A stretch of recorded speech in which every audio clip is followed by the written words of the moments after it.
Right now.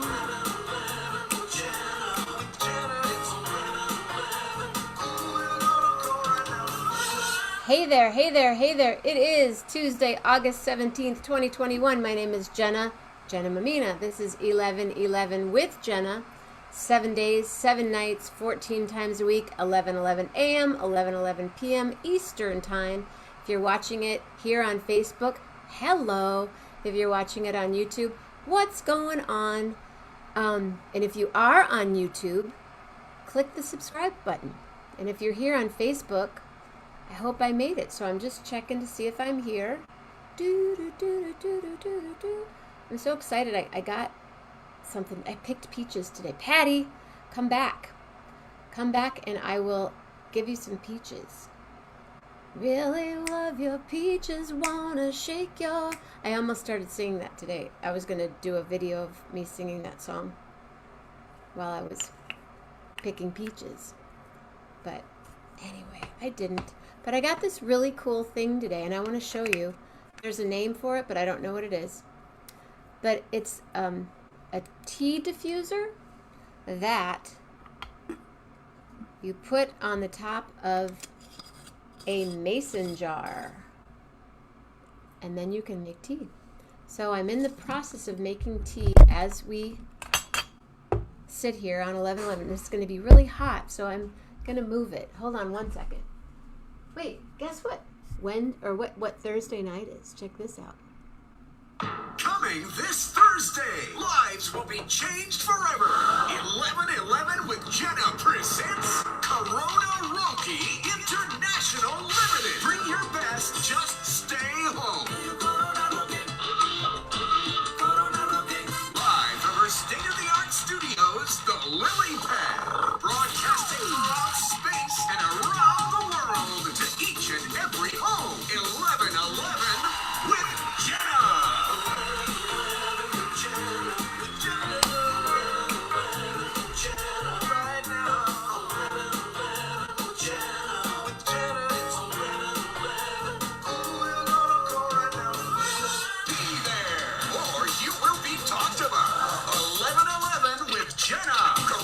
International Limited this Thursday. This Thursday, Ruth, Delilah, Joanne F. Henry, and Phyllis. Phyllis is back and better than ever, but she said not to say that. Phyllis is back. That's right. What have I been asked to join? I don't know what that is. Whoa. Oh, exploring the Dolomites. Dolomiti, inspired by this group, came out discovering the Dolomites. Wow, yeah, let's go. I'm joining that right now. Right here, right now. The Dolomite. Oh, the sunset was awesome tonight. Part of it because of the fire, but it was pretty great. I mean, you know, the smoke from... Hello, William D. Lindemann. What's happening? What's up? So there are three of you here that I know of. William, Carol, and Patty. And I don't know, a couple other people here. What's up? What's going on? So I'm really psyched about this. Anyway. Ooh. And it's diffusing and it's really hot, or I would show it to you. Never mind. Hey, Jeanette. Hey, Jeanette. Maybe I'll see you Friday night. You know, if you want to, like, let me know what time you're cruising through. And you can make a little right turn, and then we can hang out for a minute.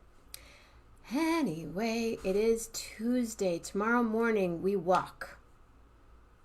Tomorrow morning, we walk. Ra, Morocco. Do-do-do-do-do-do-do.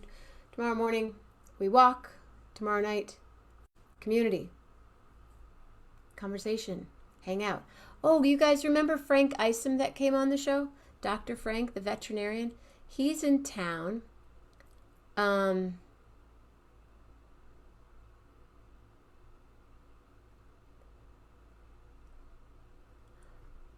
I'd love to go, period. Frank is in town. His brother Mac and his father Reuben are all in like hanging out, and I want to be. So I was in Baroda today, and I thought of you. Period. So we're gonna meet up anyway. That would be fun. Ooh, okay. So tomorrow night, community cocktails, all that fun stuff. Tea. I'll be drinking tea, and then Thursday morning, Michael. And then Thursday night, Corona Roki. Friday morning, Armando. Friday night, display and share.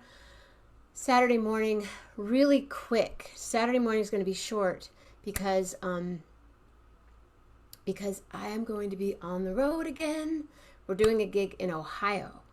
And then that night, probably kind of a shorter gig also because I will be on the gig in Ohio. Might be done by then. And then Saturday morning, another short show with Alex because we'll be on the road back from Ohio. And then Sunday night,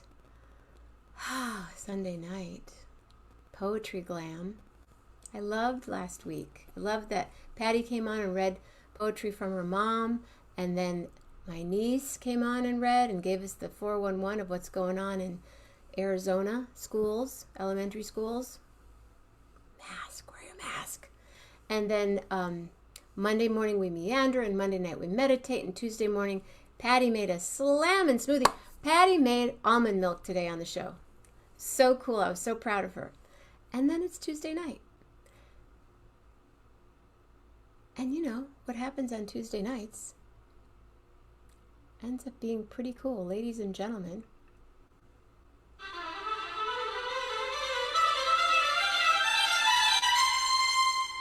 Dr. Andrew Rader.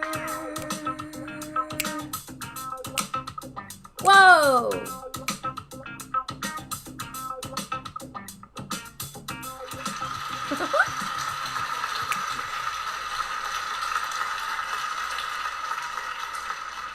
What's happening? Aside from a haircut. So does she cut your hair on that chair? Do you like do the No, swivel? not on this chair. Does she put like telephone books down? Hey, John. Telephone books to not on that chair. But do you have another chair that she swivels on? No, Shauna stands. Right, but for you to move around. You mean she No, just I don't move around. She moves around. I'm on just a regular chair on the kitchen floor where it's easy to sweep up the mess. Yeah. So there's quite a bit of hair that was cut off this time, it looks like. Yeah. It looks like a medium-sized rat when you get it in the dustpan. Oh, really? Yeah. You could make a little, Like an animal. like a little Emma, a hat for Emma. A little, Yeah. what's that? What's that word called? What are those called? Fascinators. You could make a fascinator for Emma. Oh, never heard of that. Yeah, those little tiny hats that, like the princesses and stuff, they wear on the side of their head. Oh, okay. It's nothing really you need to know much about. But okay, so you got your haircut. Been a week. What's tomorrow for you guys? Anniversary? It's our 36th anniversary, wedding anniversary. Yeah. So I met you 2 months after your wedding, Something like that. Yeah, in October. Halloween. Mm-hmm. Crazy. 36 years. Congratulations. Years. What are you going to do? Are you going to go to the Indian restaurant? Oh, no. What are we gonna do? Well, we're gonna Zoom with our kids. That'll be the highlight. That's fun. What are we gonna do? Maybe we'll get some sushi to go from one of Shauna's favorite restaurants that is only to go. Yeah. Is that in San Rafael? It's in San Anselmo. They have an interesting name, Sushi 69. I don't know why, but that's what it is. Is the address? Yeah, the address is. Oh, maybe that's the address. Yeah. Good thinking. It's really funny. I live at a place, my address is 1440 and we call it 9. I'll be over at 9. I'll be over at 9, that kind of thing. Because it's 4 and 4 plus 1. 9. Yeah. I'm kind of that way with numbers, you know. Yeah, Rob, I know. They're so young looking, aren't they? Shauna and Andy. 36 years. Right. Well, Rob just here, said, I did not think you could get married at 10 I'm years. going to show you what we look like when we were in a Oh, I love that photo. It's the cutest. Look at them. It's Nadav. He's there to let me know that I'm mortal. How soon was that? How was that? I'm trying to say it. How? Mid 20s. No, but how?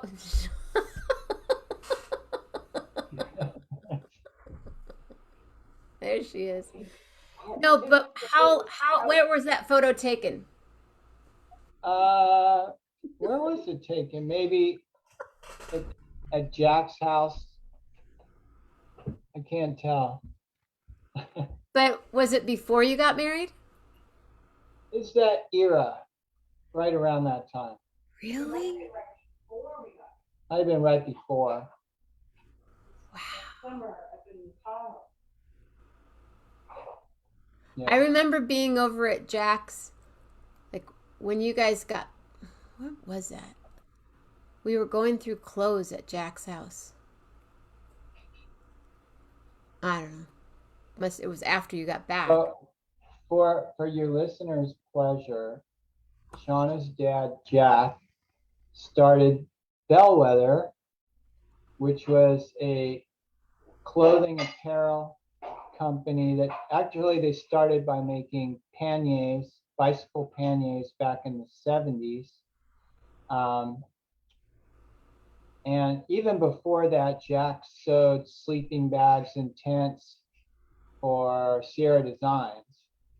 I don't even know if Sierra Designs is still alive as a company. So what do you mean did he design them? He didn't design them. Bob Swanson. Bob Swanson started Sierra Designs, which started at the same time as North Face in Berkeley.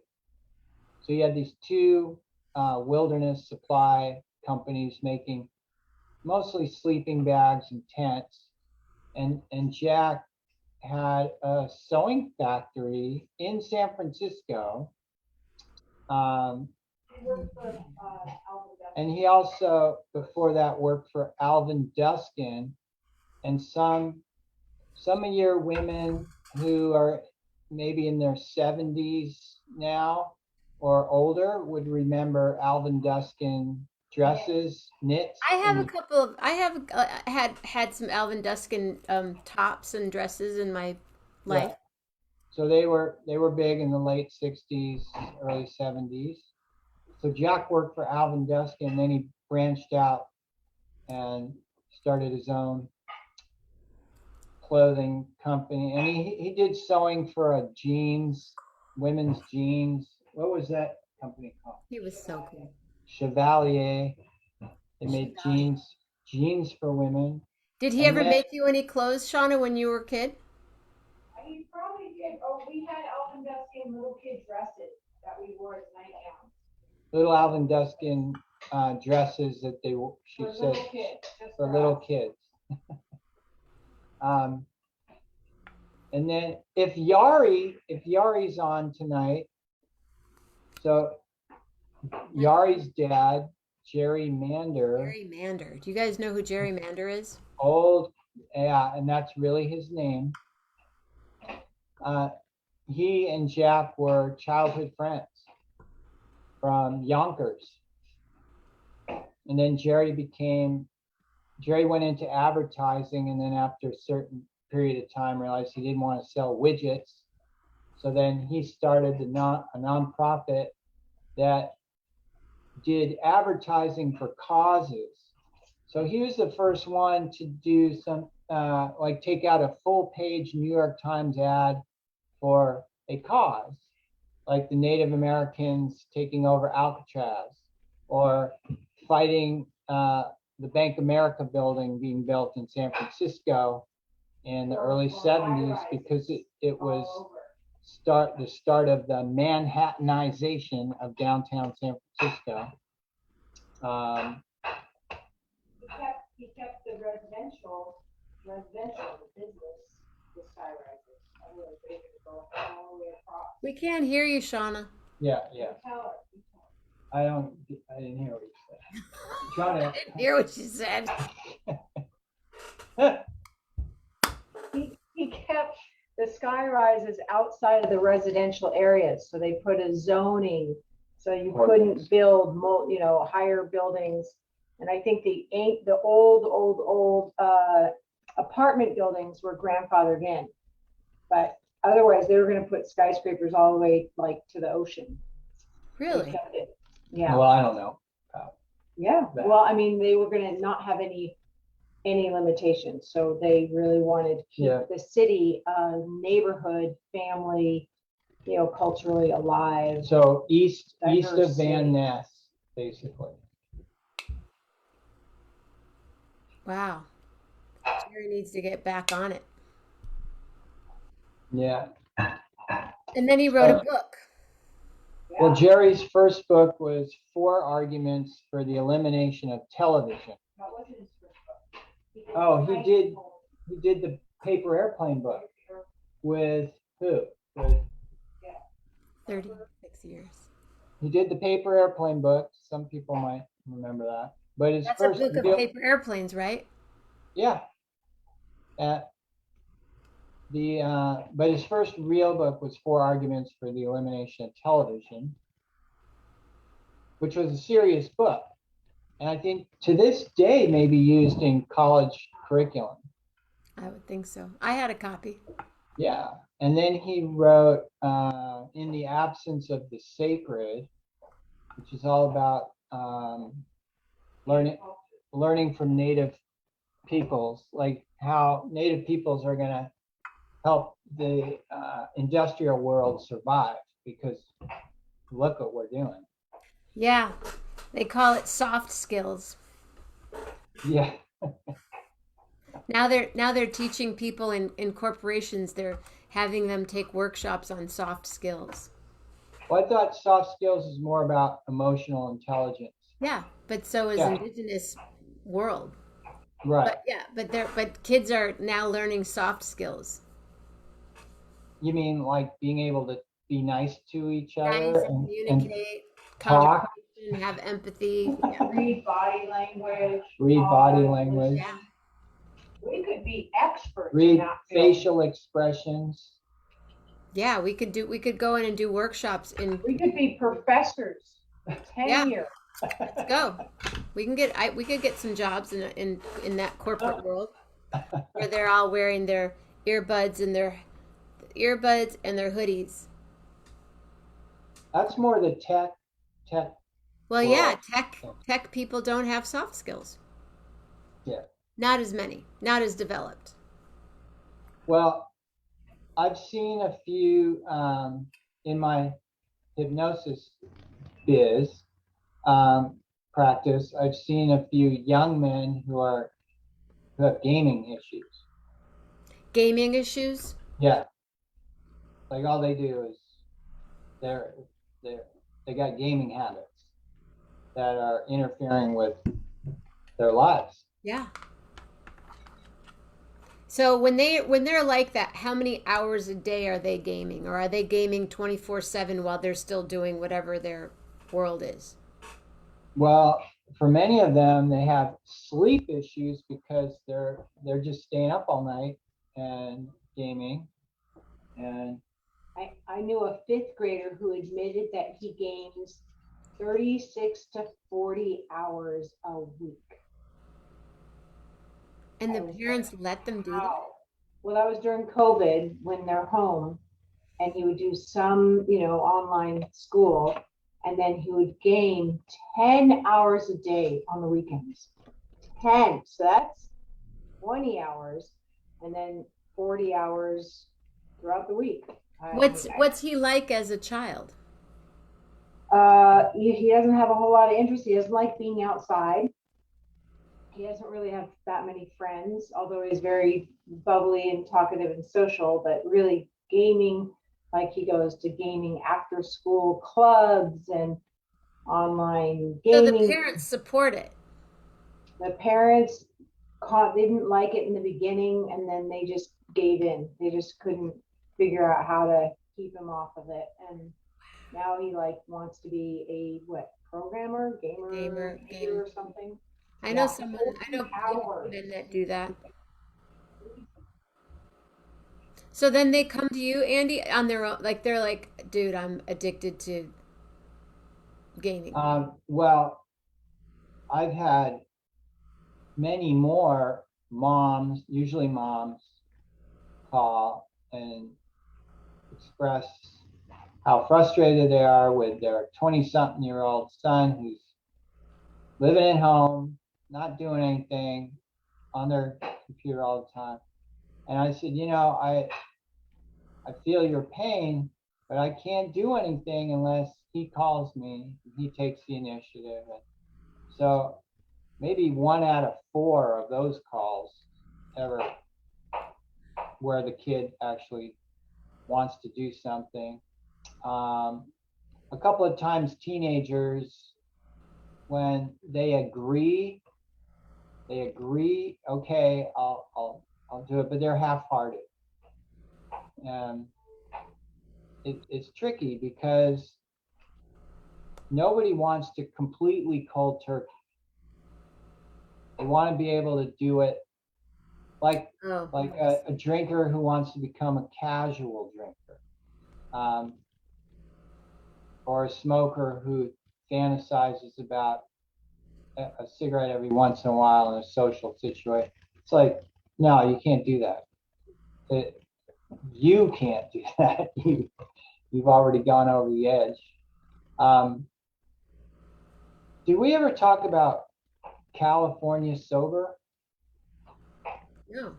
It's a term, but now that we're talking about habits and addictions, so there's a term now called California sober, and California stop sign. Sean said it's like a California stop sign, or a California Hollywood stop. The Hollywood California stop. Where let's say somebody has stopped drinking or stopped their prescription med habit, so they'll stop the hard stuff, but they'll smoke their weed, right? Because they feel right. that's like I'm not doing oxycodone, but I can smoke a joint. Right. Okay. Right. So there's a raging war in the world of detox and sobriety about that. So there's one group who says that's ridiculous, can't do that, doesn't make any sense, won't work. And there's other group says, well, yeah, it works for me. I'm not drinking, I'm not using, but what do you think? Smoking their weed. I wouldn't make it across the board. I'd lean more towards, complete sobriety. If you want to clean up, then clean up. For the same reasons you clean up drinking, why aren't you doing it for weed? But it's hard to make an across the board hard line for most things. So I personally do on case by case and find out where they're at. And you know, there's this whole world of whole concept of harm reduction. So instead of going for the whole hog, at least go for something. Go in the direction of improving your health and your life, even if it's not the end picture. If it's something, then it's worthwhile. You're moving in the right. So that's the harm reduction model. Like, for instance, people are shooting up, get them to use clean needles. That's harm reduction. Hey, it's a clean needle. Yeah. Yeah. Right. Whereas some folks would say, oh, well, you're encouraging drug use if you're passing out free needles. Well, no, you're preventing people from getting AIDS and Hep B, so give them clean needles. And then they come in. Go ahead. Sorry. And then, so the clean needle programs, people have to go into a place to get the clean needles, and then they might engage in a conversation with a therapist or somebody, a counselor, and they might just have a little conversation, and then the next time they come in, they continue to they're developing some trust with that counselor, and then maybe that leads to something bigger. Makes sense. Yeah. So California sober. That's the term that I've heard used.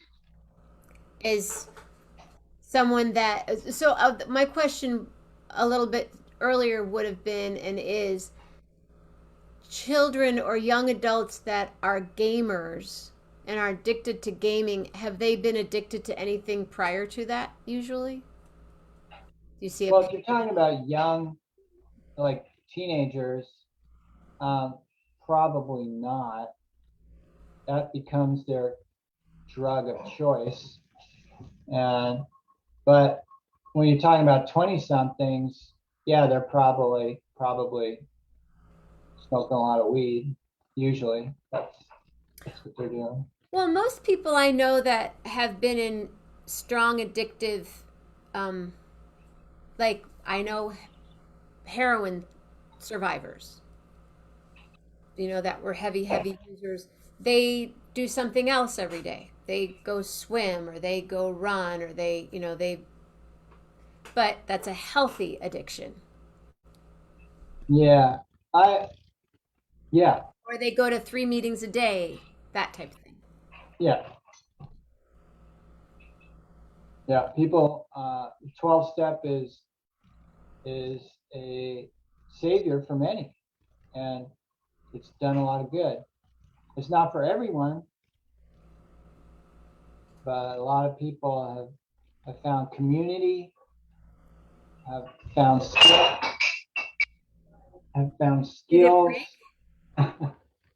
Did it break? Did it break?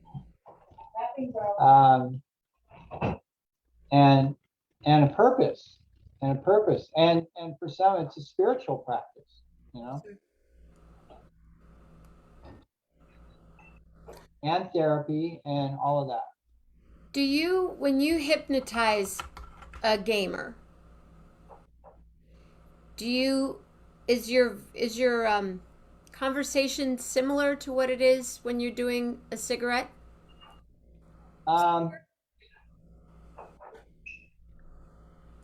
The pre-conversation's different because, again, for anything other than tobacco, like tobacco's, again, black and white. You have nature on your side. Every cell in your body does not want to have cigarette smoke entering your body. It's so clear. The thing with gaming is it's similar to, let's say, nail biting on some level. It's not going to kill you, it's not something that is obviously unhealthy until it gets to a certain point. And so it's about dosage. So you have to, in a way, negotiate with the person and find out for them what they would view as success. What would be successful for them? I always ask, okay, if we work together 6 months from now, if everything went perfectly, what would it look like? And then they have to describe in the present tense, like what's today? Today's August 17th. Well, 6 months from now, it's going to be February 17th. If I did my math right. I was going to say, So, wow, you're like a quick math guy.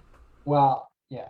So let's say I call them. I say, okay, today is February 17th, 2022. And I'm calling you. And again, everything went perfectly. And I'm just saying, hey, how's it going? What's life like? We worked together 6 months ago. And then I have them describe in the present tense, like today is February 17th, in the personal, meaning I, and in the positive, meaning what they're doing, not what they're not doing. Now they can say, oh yeah, they haven't gamed for 6 months, but I want to hear what they're doing.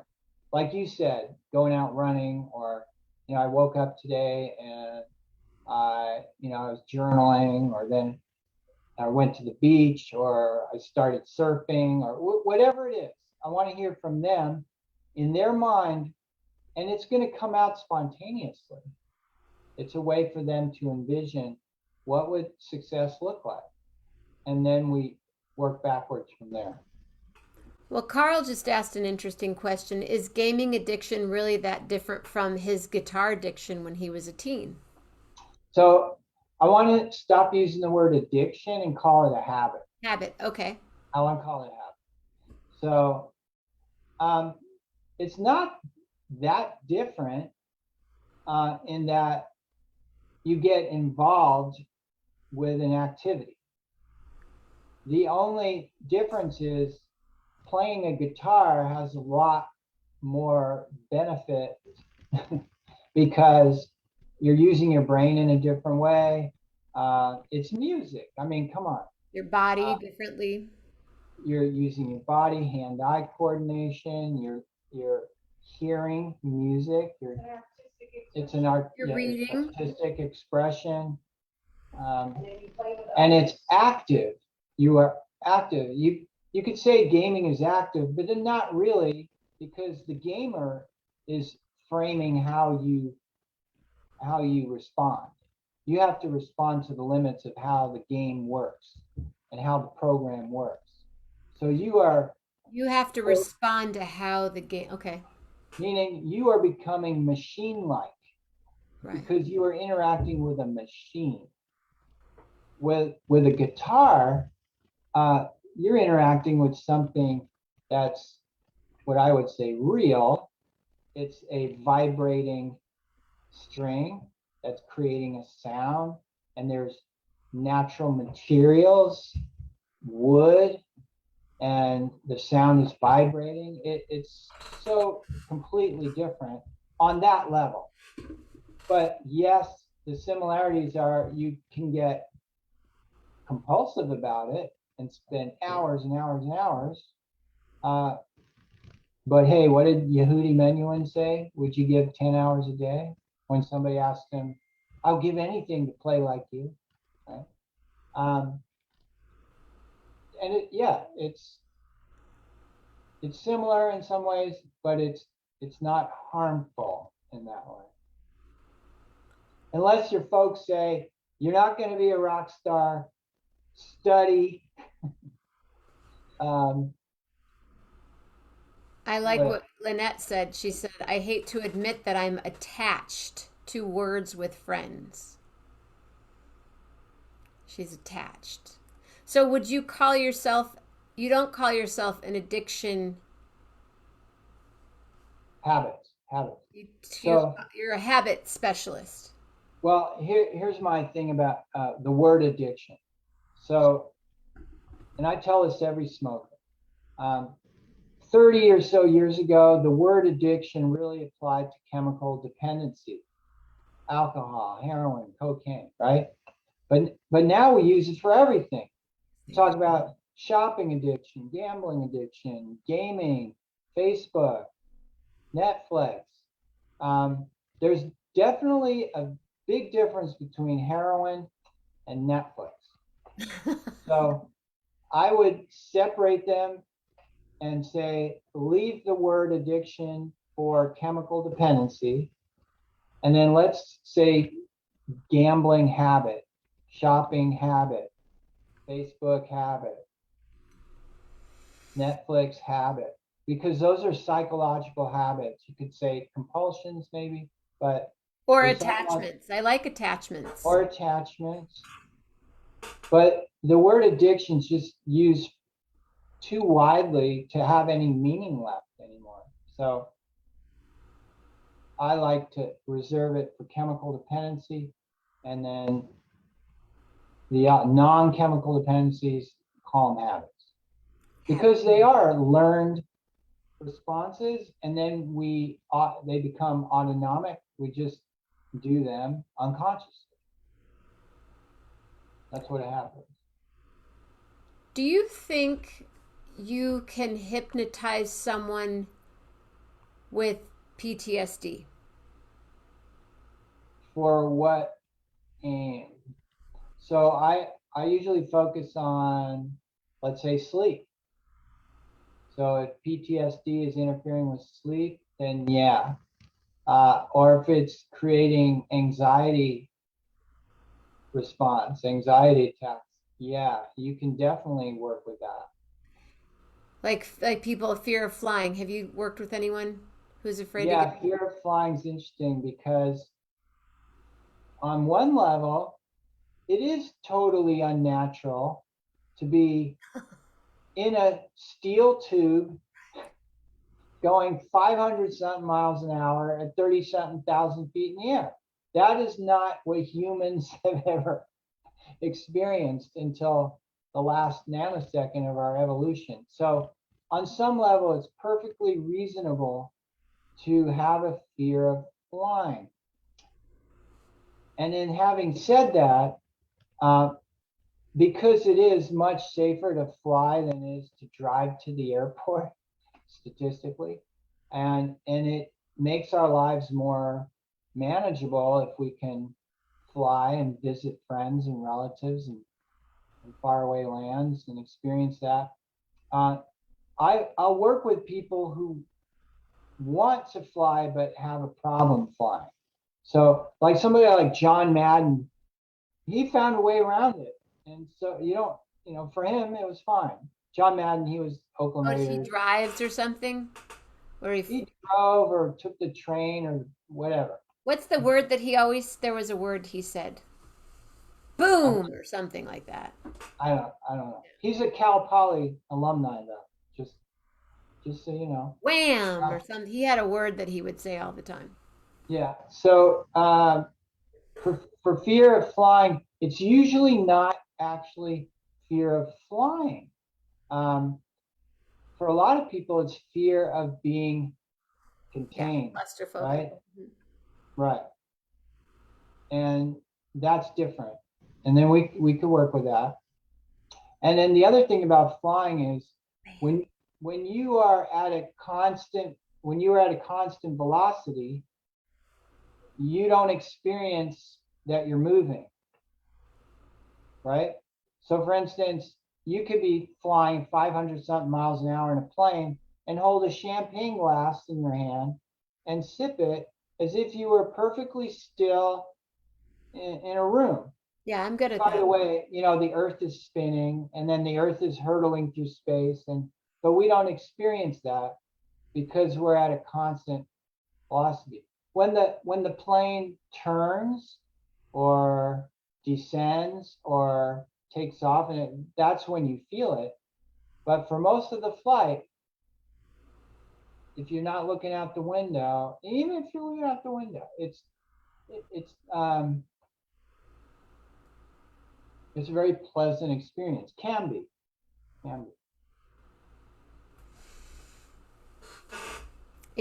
So dependence. What about the word dependent? Dependence. Well, people, we talk about codependent relationships, right? So we get used to doing things in a certain way or having our life be a certain way, and we become comfortable. And so dependence, we're dependent on oxygen, we're dependent on water, we are interdependent with each other, and we are dependent on so many things just to be able to survive. So that's a tricky word. A lot of people like to feel they are completely independent, that they don't need anyone or anything, which is not true. So we choose our dependencies, and if they're interfering with our lives or harming ourselves or harming others, then it becomes a problem. Can you hypnotize someone who's in a codependent relationship? Wow. I don't do couples therapy. But what if somebody knew that they were in a codependent relationship and they needed to get out? You would have a conversation with them to get to a place to figure out what? Yeah, I tend not to even run into that. Those people are seeing therapists for the most part. So they don't end up in my, and even if they called, I would probably refer that out, because there are too many other factors going on, and it's not my lane. Makes sense. What did you have for lunch today? Well, we went to the farmer's market, let's say Tuesday on Sunday. Okay. And, we volunteer for that. So we get a lot of food donated, and this particular Sunday, there's a Middle Eastern stand that they gave us a bunch of flatbread, stuffed flatbread, already wrapped up. And so I ate some of that for lunch. Is that the one there's like a flatbread with spinach and? Yeah. It's like a paratha.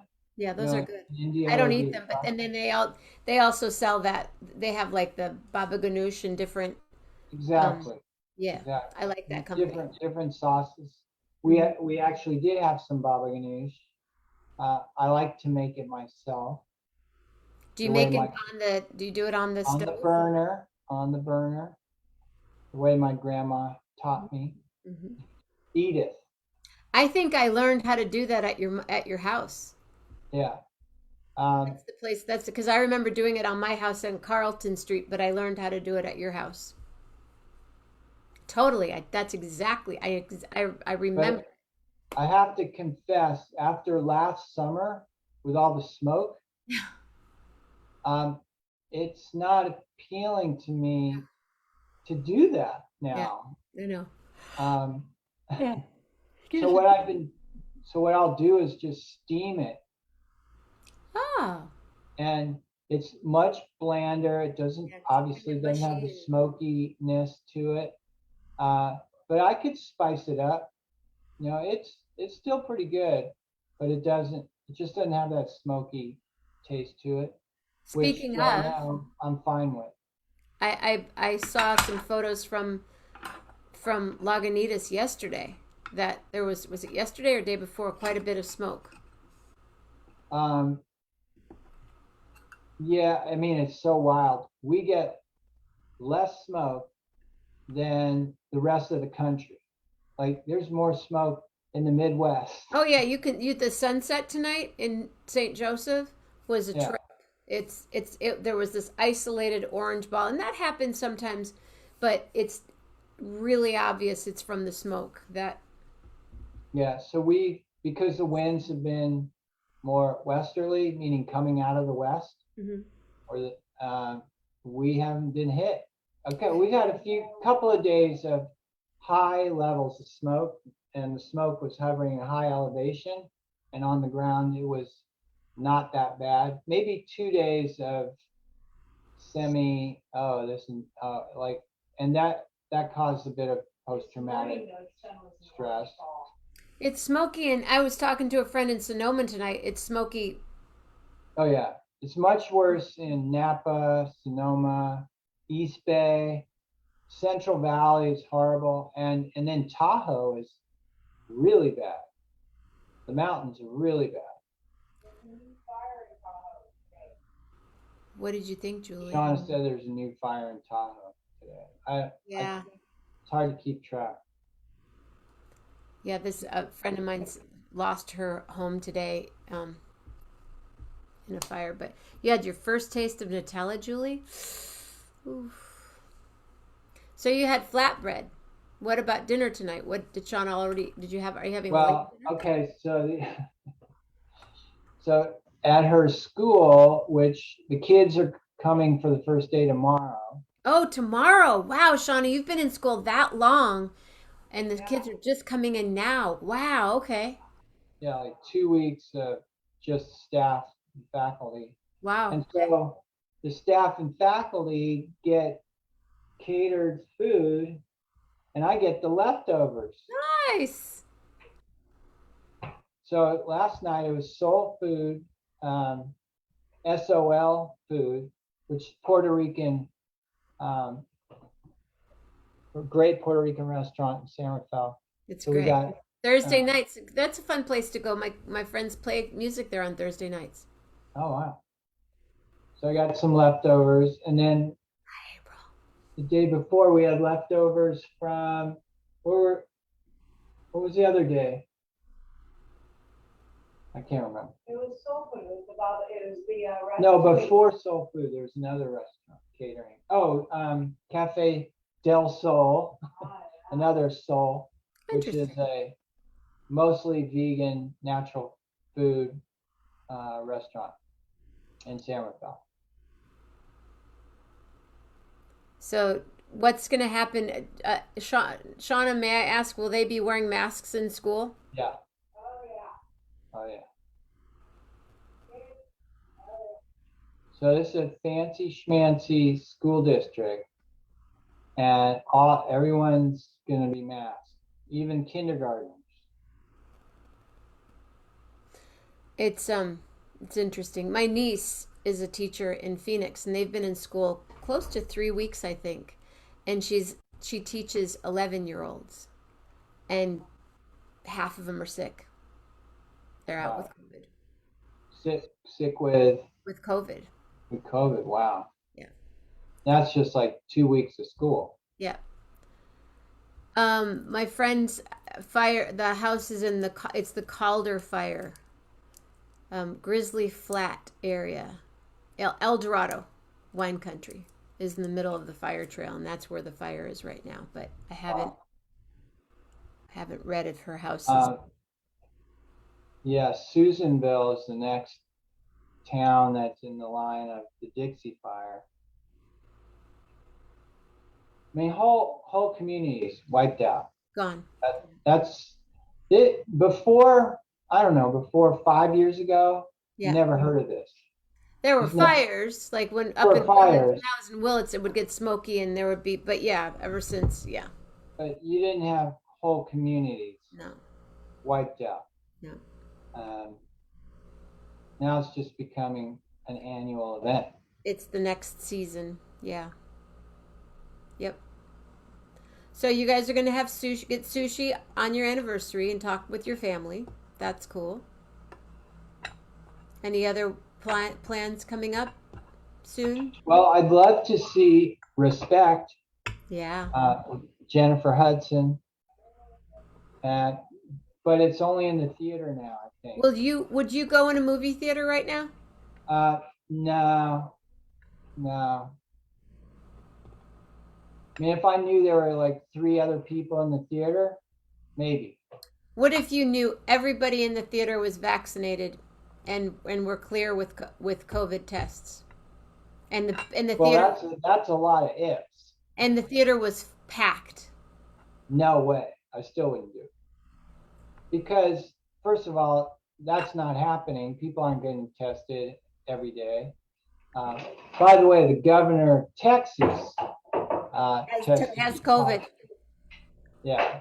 right? Although he's fully vaccinated and he gets tested every single day, and he's getting the latest and best medical attention, even though he has no symptoms. He's getting the monoclonal antibody treatments, and that's the hypocrisy.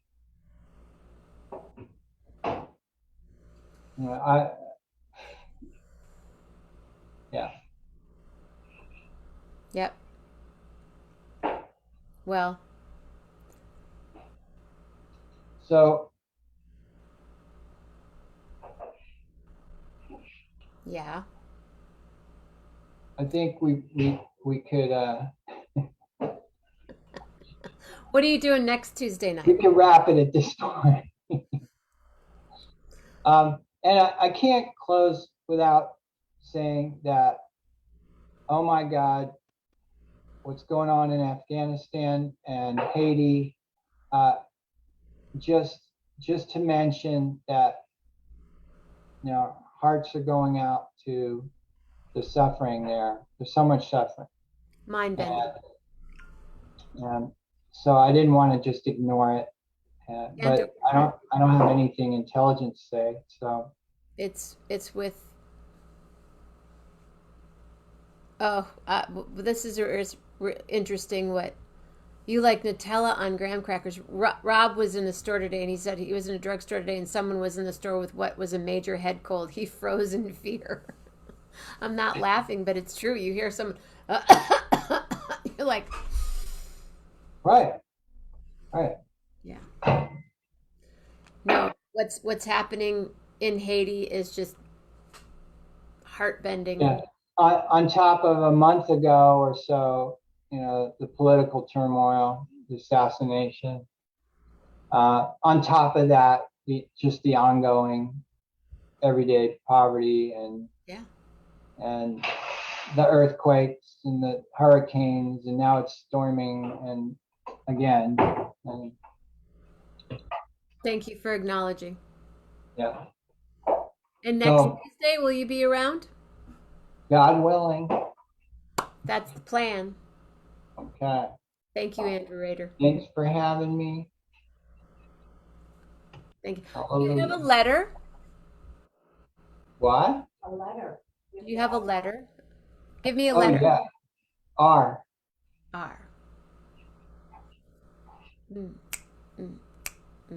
Here we are tonight. It is Tuesday night, and I hope that all of you stay safe, stay healthy, and be real nice.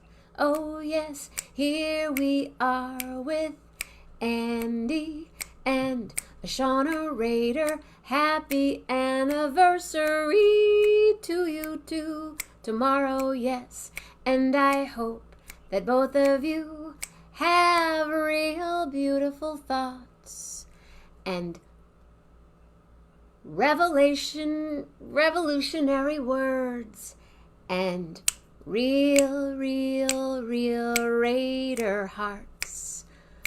I love you both so much. You are so cool, so smart, and it's an honor to be in your chosen family. So everybody here tonight, hold these two oh so tight. It is their anniversary eve tonight. Happy anniversary, you guys. I love you so much. Love you too, Jenna. Thank you very much. Good night, everybody. Thank you. See you tomorrow morning. We're going walking. Hey, Julie Luce, the book is in the mail.